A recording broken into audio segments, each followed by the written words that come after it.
Esse capítulo de hoje, eu achei ele muito interessante, porque é uma coisa que a gente se esquece muito, né?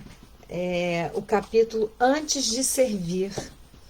Durante a nossa vida, a gente aprende que o gostoso é ser servido, né? Quem não gosta de ser servido, né? Quem não gosta de sentar a uma mesa. Eu sei, olha, vou te falar uma coisa. A gente teve aí um boom de self-service. E depois as pessoas começaram a perceber que não era tão bom assim, né? Que você sentar num à la carte, sentar, escolher e alguém trazer, era sempre muito melhor do que aquela confusão de você estar ali naquela fila ali esperando, né? Para pegar a sua comida, para pegar a sua sobremesa. Então a gente, quando nasce, a gente é servido, né? Porque o bebê é o tempo inteiro demanda, demanda, demanda. A gente, quando é criança, a gente se acostuma muito também a ser servido, né? E aí a gente vai ficando adolescente, vai começando a ter que tomar algumas responsabilidades, vai ficando adulto, vai tomando responsabilidades, e a gente fica sempre buscando um pouco daquilo, né? Daqueles cuidados que a gente não tem mais. E quando a gente vê uma mensagem dessa, que Jesus veio para servir, continuou servindo e volta para o Pai servindo, a gente começa a repensar, né, a nossa vida, né, o quanto a gente tem deixado de servir e o quanto é importante a gente servir a criação. Mas vamos ver o que Emmanuel está falando antes da gente começar. Bem, como o Filho do Homem não veio para ser servido, mas para servir. Jesus, Mateus, capítulo 20, versículo 28. Em companhia do espírito de serviço, estaremos sempre bem guardados.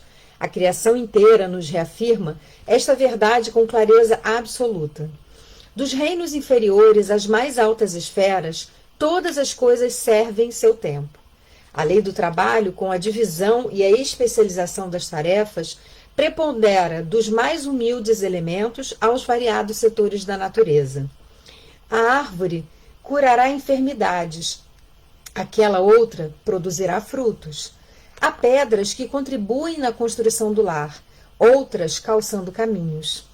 O Pai forneceu ao Filho, o homem, a casa planetária, onde cada objeto se encontra em lugar próprio, aguardando somente o esforço digno e a palavra de ordem para ensinar a criatura a arte de servir. Se lhe foi doada a pólvora destinada à libertação da energia, e se a pólvora permanece utilizada por instrumento de morte aos semelhantes, isto corre por conta do usufrutuário da moradia terrestre, porque o Supremo Senhor em tudo sugere a prática do bem, objetivando a elevação e o enriquecimento de todos os valores do patrimônio universal. Não olvidemos que Jesus passou entre nós trabalhando. Examinemos a natureza de sua cooperação sacrificial e aprendamos com o Mestre a felicidade de servir santamente. Podeis começar hoje mesmo. Uma enxada ou uma caçarola constituem excelentes pontos de início. Se te encontras enfermo, de mãos inabilitadas para colaboração direta, podes principiar mesmo assim, servindo na edificação moral de teus irmãos. Então vamos começar aqui, primeiro pensando no que Emmanuel nos fala sobre a natureza, né? Então tudo que nós temos na natureza, ele tem uma finalidade, ele tem um princípio útil. E olha que coisa interessante. Todos nós, todos os seres vivos trabalham para o Pai. Todos os seres vivos trabalham para o Pai.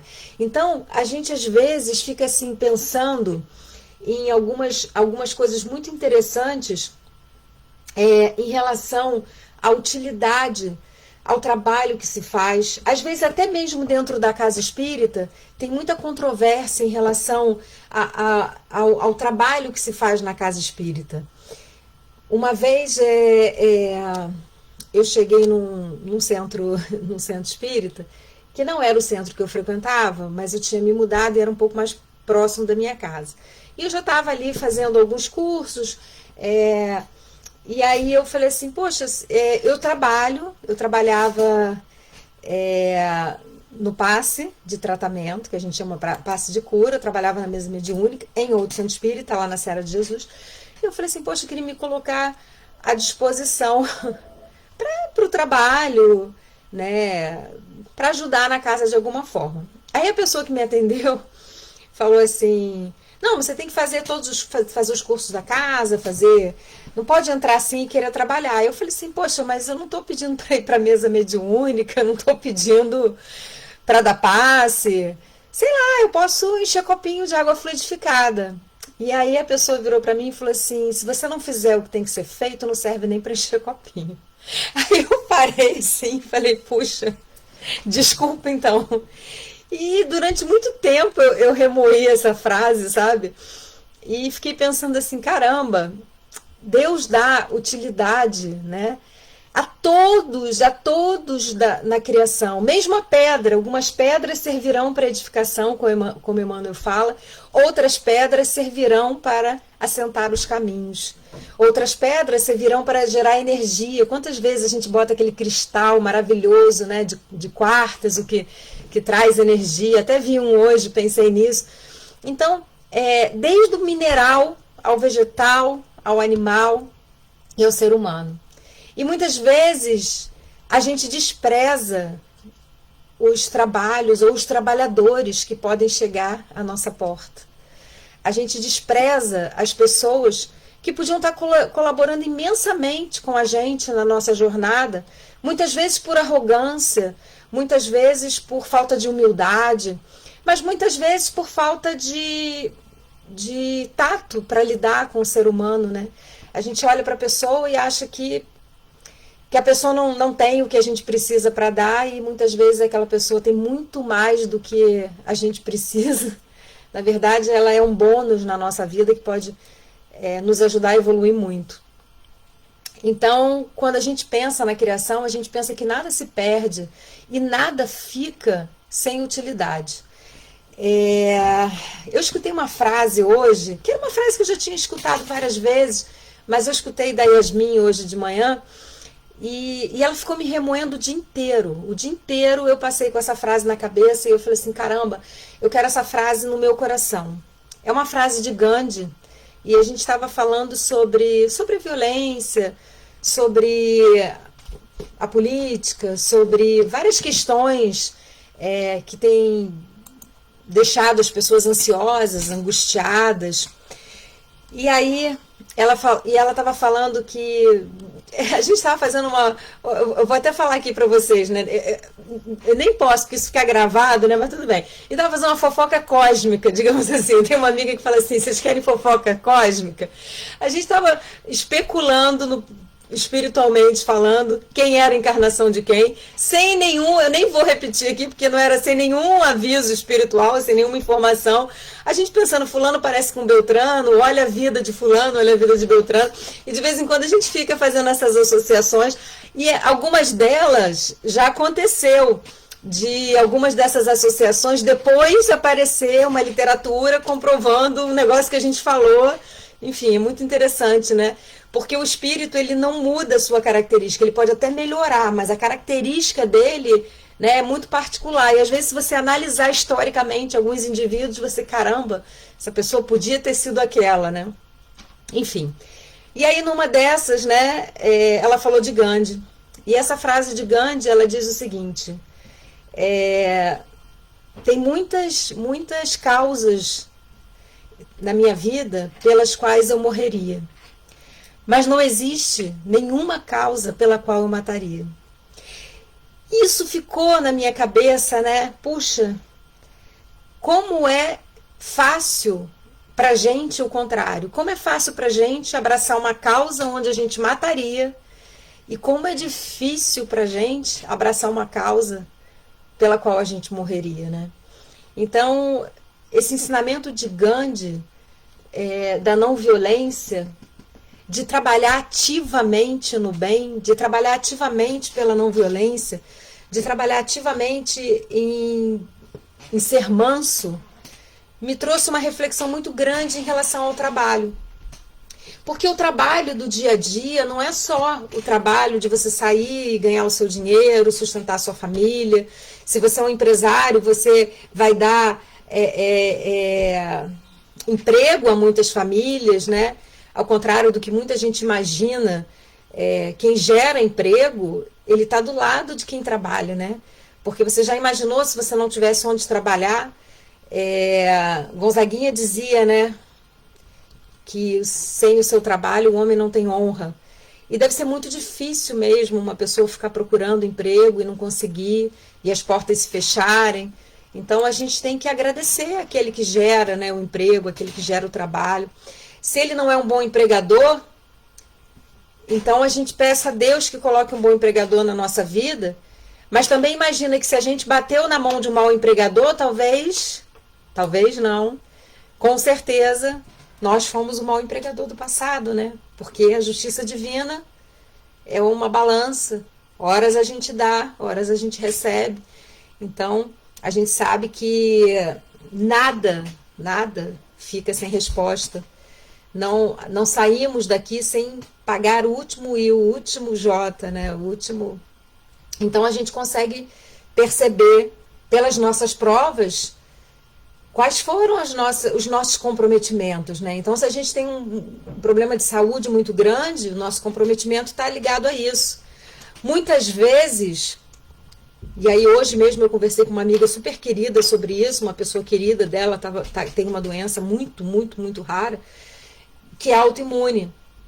A Yasmin também tem uma doença autoimune, vocês sabem disso, né? E a doença autoimune é uma doença que ela se caracteriza, assim, de forma fácil, né? A gente não é médico, mas para a gente entender, assim, de forma fácil, é como se você entendesse, o seu organismo entendesse que você é um vírus e começasse a se autodestruir de alguma forma, né? É o seu organismo se autocombatendo.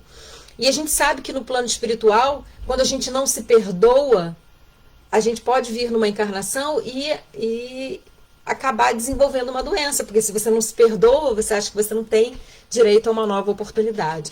Então o trabalho, ele serve para isso, para que a gente se perdoe, para que a gente se permita novas oportunidades, para que a gente aproveite toda a oportunidade de servir.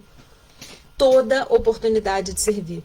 Às vezes, gente, eu vou falar uma coisa para vocês, às vezes você olha uma pessoa que você ajudou muito, que você tentou várias vezes, e ela não te corresponde, ela não te valoriza, ela é ingrata, e parece que tudo que você faz por ela é pior, porque ela não melhora nada. Às vezes a gente está querendo cobrar dela uma coisa que ela não pode dar. Ela não tem o entendimento, ela não tem força, ela é fraca em espírito, é fraca em entendimento. E às vezes a gente quer cobrar dela o que você faria se tivesse tido essa oportunidade. Eu escutei de uma pessoa super querida que falou assim para mim, poxa, eu fiz alguma coisa pouca por ela, não é nada demais, mas ela reconheceu. E ela falou assim, não, foi muita oportunidade o que você me deu, foi mais do que você imagina. E não era nada, assim, para mim não era nada, mas ela abraçou aquela oportunidade como uma coisa muito importante para ela e foi longe com aquilo. E outras pessoas que talvez na vida eu tenha ajudado muito mais, nunca acharam que foi suficiente, acharam que foi pouco, acharam que não foi nada demais. E não aproveitaram absolutamente nada. Então, a gente às vezes fica querendo ver o nosso trabalho nessa seara do bem prosperar. Poxa, eu trabalhei tanto em cima disso, eu cuidei tanto de fulano, de Beltrano, eu fui uma boa mãe, eu fui uma boa esposa, meu marido chega em casa, tudo que eu coloco, ele não presta atenção, ele não olha, ele não fala, ele não valoriza. Então, a gente começa a querer ver o fruto, não é aquela sensação, porque tudo que você quer de reconhecimento, as pessoas acham, faz para aparecer, faz. Não, a gente faz porque a gente é humana e a gente quer o reconhecimento porque a gente também é humana. Então, eu falo assim para as pessoas que vêm com essas crises conjugais, falando, poxa, mas ele não me enxerga, ele não fala, ele não sei o quê. Eu falei, olha só, existe uma coisa chamada palavra. E a gente precisa dizer ao outro aquilo que a gente quer. não é agredir o outro, não é magoar o outro, não é brigar com o outro, é dizer ao outro aquilo que você espera da sua relação. Então, eu vou dar um exemplo para vocês aqui. Eu gosto muito de pôr eu e o Hernani como exemplo, porque a gente não é o melhor modelo, não é o melhor casal, mas a gente, ou mal ou bem, faz a coisa acontecer, né? E faz a coisa dar certo. O Hernani é uma pessoa muito visual, sabe? Ele olha, né, assim, para tudo, até para comida, para tudo. Ele olha, né, gostou, não gostou, e ele é um homem de poucas palavras. Mas ele sabe reclamar, ele é exigente. Então, assim, no início do casamento, eu fazia aquela comida, não sei o quê, e ficava esperando, assim, né? Poxa, eu chegava cansada, eu trabalhava também, né? E eu ficava assim, eu queria que... Hoje eu não faço mais nada não, tá, gente? Hoje, assim, ele perdeu essa pérola do início. Isso aí passa também. Mas eu ficava, assim, esperando, assim, né? Ele falava alguma coisa e ele comia igual um ogro, entendeu? E não falava nada, mas quando tava ruim, ele, nossa, está horrível, e ficava reclamando, né? Eu falei pra você da minha lasanha, eu fiz minha lasanha é maravilhosa. Eu fiz 1 milhão de lasanha boa. Eu fiz uma que deu errado. E ele sempre lembrava. E toda vez que eu vou fazer lasanha, ele olha pra minha cara e fala: olha, se você falar que essa lasanha vai ficar aguada, vou dar na sua cara. Porque não é possível que em 1980 eu tenha errado uma lasanha e você nunca tenha esquecido dela e não lembre de todas as outras boas que eu fiz. Mas enfim, ele era assim. E aí, eu comecei a falar pra ele: gostou? E aí, tá bom? E aí, tá... Enquanto ele não respondia, eu não parava, né? E aí, aos poucos, ele foi aprendendo que, às vezes, ele tem que fazer um elogiozinho. Aí, uma vez, a Adri, né, que trabalha aqui com a gente, ela gosta muito de agradar, uma pessoa maravilhosa, linda, nossa, assim, é tudo na minha vida. E aí, uma vez, a primeira vez, ela, logo no início, né, ela botou lá, ele não almoçava em casa, e ela estava num sábado, fez lá, botou a comida na mesa, e ele tá comendo, ela passou para um lado, passou para o outro, me olhou e ela queria saber, né? Eu falei: Hernani, e aí? A Adri quer saber, como é que tá a comida? Ele, tá ótimo. Tomou aquele susto, né? Porque ele não tá acostumado. Então, às vezes, você precisa puxar do outro o que você quer. Porque ele não vai te dar, mas não é porque ele é uma pessoa malvada, porque ele é uma pessoa ingrata, ele vai te dar porque ele é assim. Porque ele não sabe te dar. Ele não sabe o que é importante para você, ele não sabe o que você precisa. E muitas vezes você não vai dar ao outro, porque você também não sabe que que é importante para o outro. Você não sabe que o outro precisa. Então é importante que a gente se comunique para que a gente saiba o que eu posso fazer para tornar o seu dia melhor. É assim que a gente ganha a nossa convivência. É assim que a gente evolui como pessoa. É assim que a gente lida com o cliente. É assim que a gente lida com o mercado de trabalho, é assim que a gente lida com o patrão, através dessa comunicação e trabalhando incansavelmente para que a gente possa superar as nossas expectativas. E assim a gente vai conseguindo reverter no nosso perispírito todas aquelas marquinhas de culpa que a gente nem sabe que tinha, mas que de vez em quando aperta o nosso coração e a gente fica assim: caramba, tem alguma coisa errada. Tem alguma coisa errada. Gente, a depressão, ela existe. Ela é uma doença. Mas nem tudo que parece depressão é depressão. Às vezes é uma melancolia, às vezes é um sentimento que falta um auto-perdão, às vezes é uma pessoa que está usando ali um mecanismo de fuga, de resolução de conflitos, de resolução de problemas, que ela sabia quando ia encarnar que ia ter. E aí ela começa a buscar uma fuga. E aí ela entra nesse processo de tristeza, nesse processo de melancolia, que ela não sabe o que é, porque no fundo, ela lembra que alguma coisa tem que ser resolvida e ela não quer resolver. Ela não quer resolver com ela não quer resolver com o outro. Então são questões muito complexas, né?